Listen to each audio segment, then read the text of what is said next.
私たちは寿司の何を見てうまそうだと感じているのだろうか。ネタのツヤ、断面の美しさ、口に入れた時のほどけ方、その全てに深く関わっているのが手に馴染む一本の包丁です。寿司職人たちの仕事を支える包丁はどのように生まれるのか。大阪・堺に全国の名店を支える包丁職人がいる。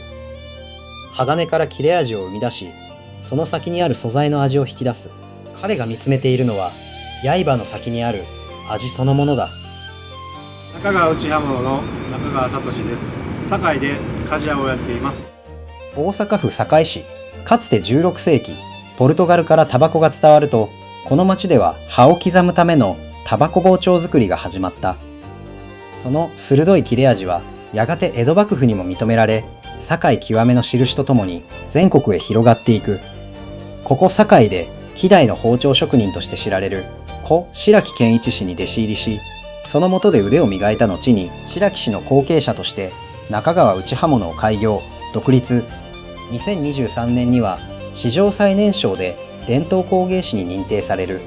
中でも彼が手掛けるのは国内でも数えるほどしか扱えない水本焼き。成功率が極めて低いとされるその技術で生み出される一本は、食材の繊維を傷つけず断面を鏡のように輝かせる。その切れ味が魚の口当たりを劇的に変えるとあって、全国の一流店から制作依頼が絶えない。今回特別に堺の鍛冶場に潜入させていただき、中川氏の仕事哲学や包丁の奥深さを取材した。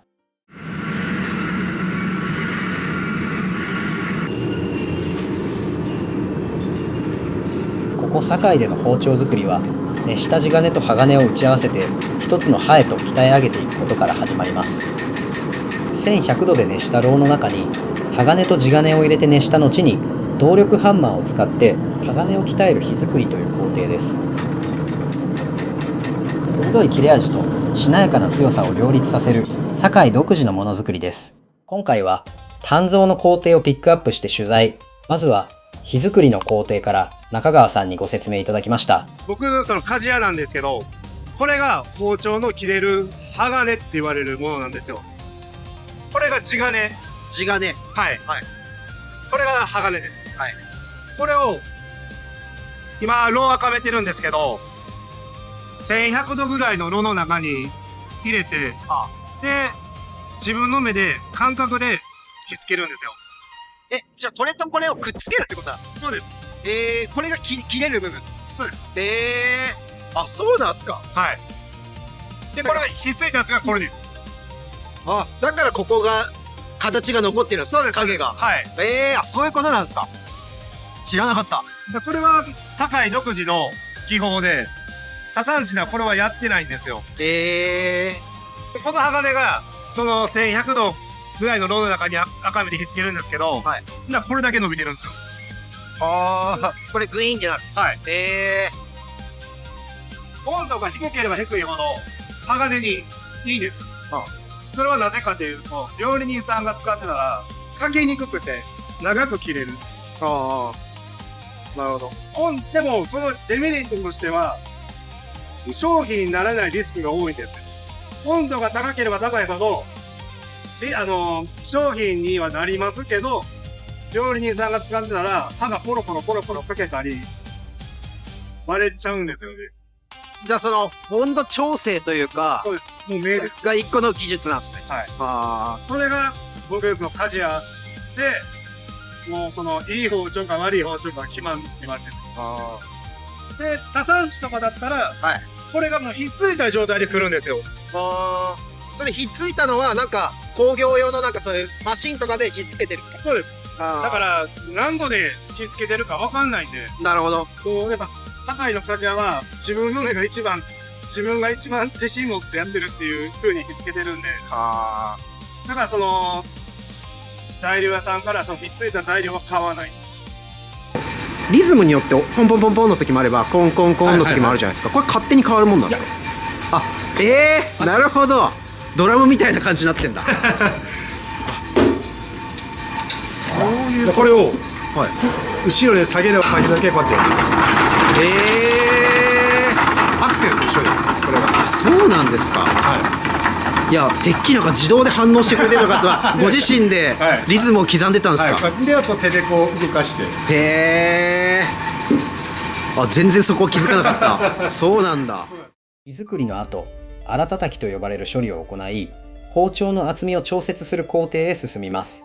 その後は裏面を磨いて整えつつ、錆の原因につながる傷がないかの確認を行い、表面に傷が残らないように傷を消す作業を行うとのこと。今回ピックアップしたのは、この後の工程である火をつけることとねじれの確認作業です。包丁職人である中谷さんに作業内容を伺いました。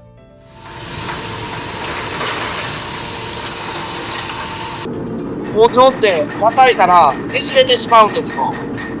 そのねじれを取ってるんと、このカッター包丁って今、はいはいここ隙間あるじゃないですか。はい。この隙間を作ってあげないといけないんです。隙間を作るんですか。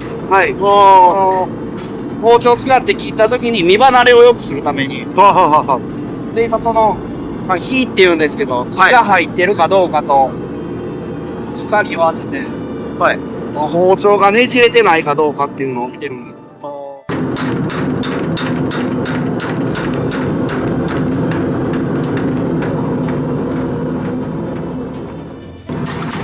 まっすぐじゃないってわかります？わかります。こっちがぐーっと上がってる。はい。このねじれてたら、研ぎ師さんが研げない。あ結局、研ぐときに、こっちばっかり、はいはい。上に、下がってる方ばっか当たってもうて、はい。で、研いでいったら、こっちの鋼の部分がなくなっていく。はいはい。だからこのねじれっていうのはもう極力なくしてあげないと、次の研ぎ師さんの仕事がやりにくいっていう。水本焼き。それは硬い鋼だけで作った本焼き包丁を水で一気に焼き入れする技法です。より高い高度と鋭い切れ味を得られる一方で、割れや歪みによるロスリスクも大きくなります。だからこそ、この技法を扱える職人は限られているとのこと。その厳しい工程を超えて生まれた一本は、食材の断面を美しく整え、魚の口当たりまで変えていきます。切れ味を極限まで追い込んだ包丁作りの到達点の一つ。今回は製造工程の一部を見学させていただきました。一番繊細って言われてるのがこちらの包丁なんですけど、これが料理人さんの一番の最高峰って言われてる包丁なんですよ。水本焼きっていう。水本焼き。はい。さっきは鉄と鋼を火つけてたじゃないですか。これは全部が鋼なんです。鉄って柔らかいんですよ。鋼って硬いんですよ。だから切れるんですよ。で、鉄と鋼を火つけることによって、鉄が柔らかいんで、その最後に焼き入れっていう作業があるんですけど、クッションなので、これが全部が鋼やからクッションないんで逃げるとこがないんですよ。なので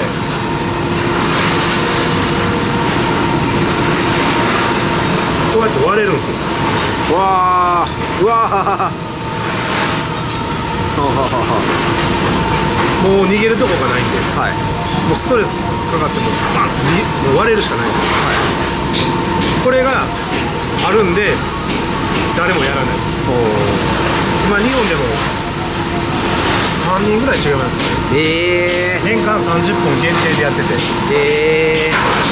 これ1本のこれの泥を作るの、泥の塗り方というか、これもめっちゃ手間かかるんですか？手間かかります。めちゃめちゃ時間かかります。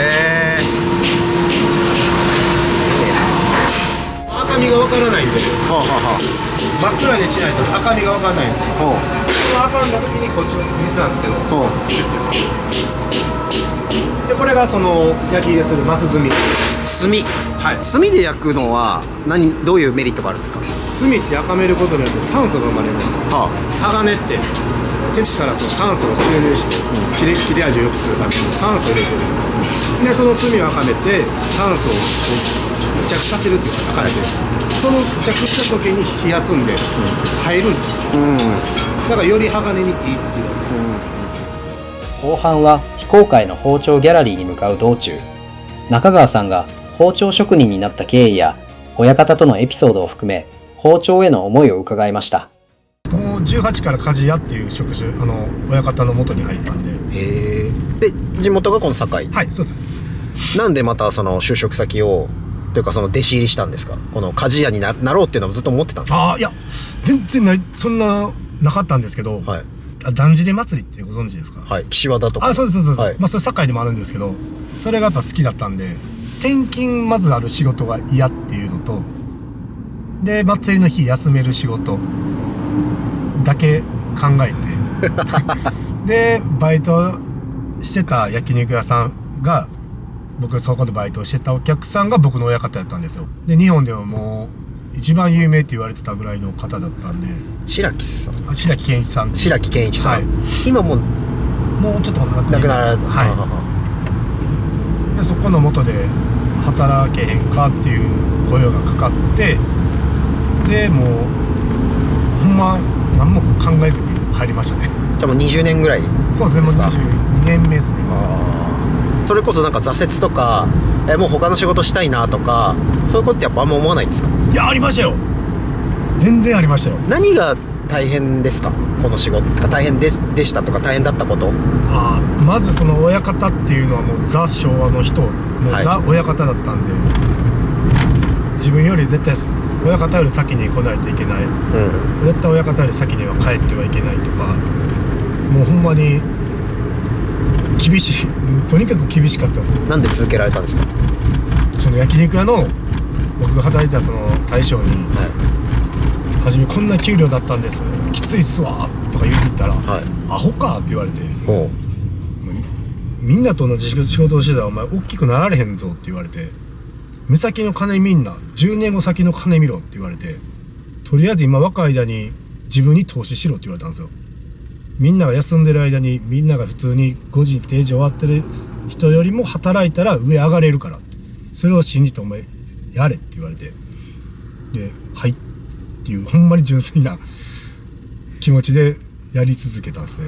それは親方じゃなくて焼肉屋のオーナーに言われたことですか？今のは。そうです。いや、その人もある種すごい背中を押してくださった恩人ですね。僕の中で人生の一番のターニングポイントって思ってる方ですね。そこからその白木さんっていう伝説のその鍛冶職人の方でいうと、いわゆるもう見て覚えろみたいな感じの世界ですか？そうですね。で一回も褒めてくれたことなかったですね。けど周りのその得意先の方から、こう褒めてるんですよね。聞くんですよ。なるほど。第三者を介して。そうですそうです。それがやっぱもう泣きそうなぐらい嬉しくて、本当に一回も褒めてもらったことなかったから。でその仕事も覚えるにあたっては、仕事終わってから覚えろっていう人だったんで、だからその仕事終わってからね、もうずっと黙々と練習し続けて今に至るって感じですね。この工程が特に好きとか、この作業が好きとか、この瞬間が好きっていうのはあるんですか？今日やっぱやってた火作りっていう作業で、これもう完全マニアな僕しか分かんないんですけど、綺麗にいく瞬間ってあるんですよね。それがもうスカッてしますね。綺麗にいく瞬間。もう何もずれずにハンマーをね、この先踏切です。ハンマーがずれずに綺麗にいける時がやっぱあるんですよ。無理な時もあるんですよ。全然その問題はないんですよ、本当には。もう一回修正し直したらいけるんですけど、その時がやっぱ気持ちいいんですよ。改めて中川さん、ここはどんな場所ですか？今お邪魔してる。見学来られた方で包丁オーダーしてくれて納品された方のみここに呼んでるっていう。でも住所が非公開で。なるほど。ギャラリーといえばいいですか？そうです。これ実際中川さんが手掛けた包丁すべて。はい、そうです。業場ですね。牛刀ペティナイフ、野菜切ったり肉切ったりする、ご家庭用でよくある包丁ですね。これとかだったら、これは全部、ほとんどステンレスなんですけど、これとかだったら普通のステンの包丁なんですけど、こうやって模様があるの分かります？これがそのダマスカスって言われる。ダマスカス。包丁なんですよ。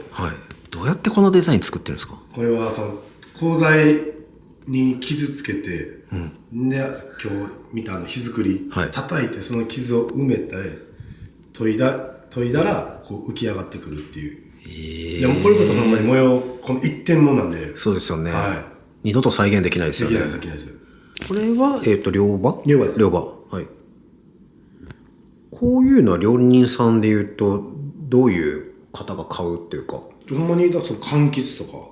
ああ、なるほど。そういう系で使ってますね。あと巻き寿司とか。ああ、そっか。海苔巻きとかそうですね。はい確かに。すっげえ。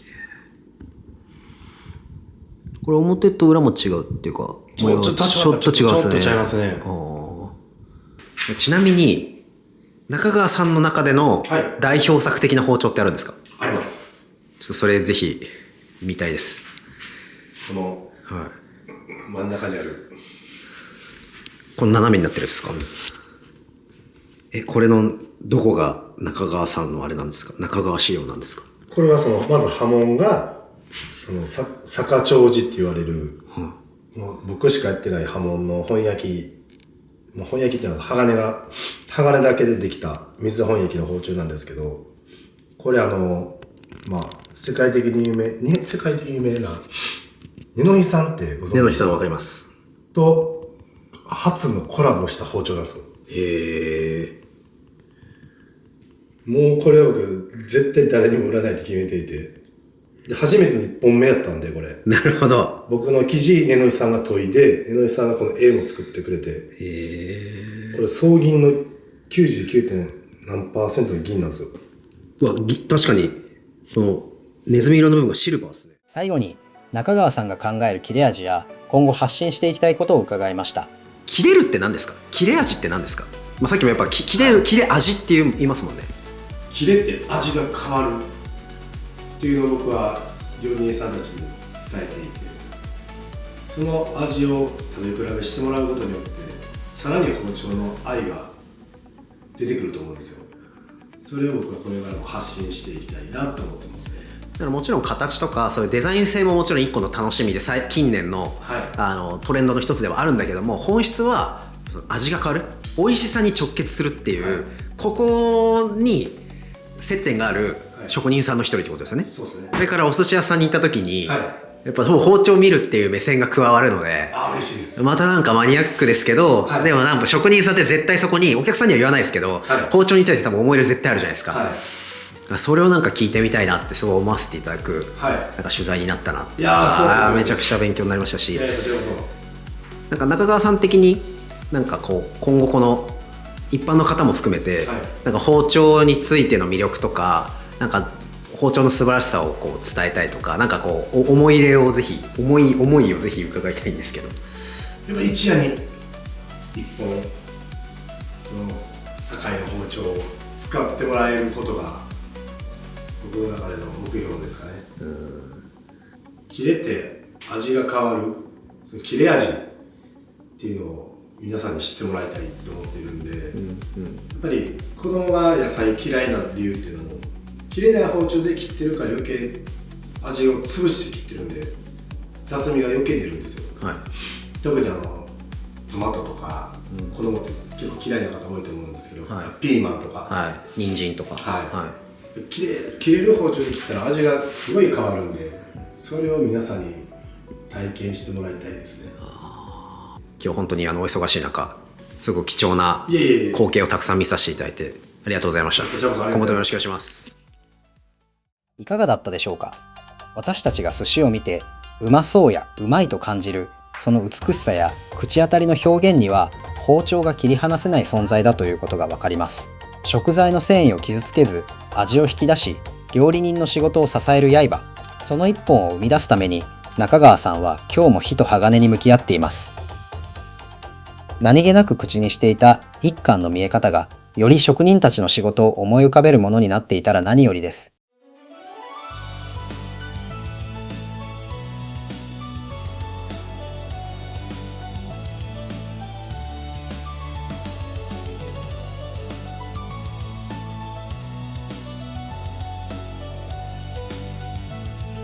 東京のみで初期展開してきた寿司店検索アプリ酢飯ですが、この度大阪エリアを新たに拡大、掲載店舗も続々追加中です。東京も大阪も寿司店探しはこのアプリで無料ですので、ぜひ使ってみてください。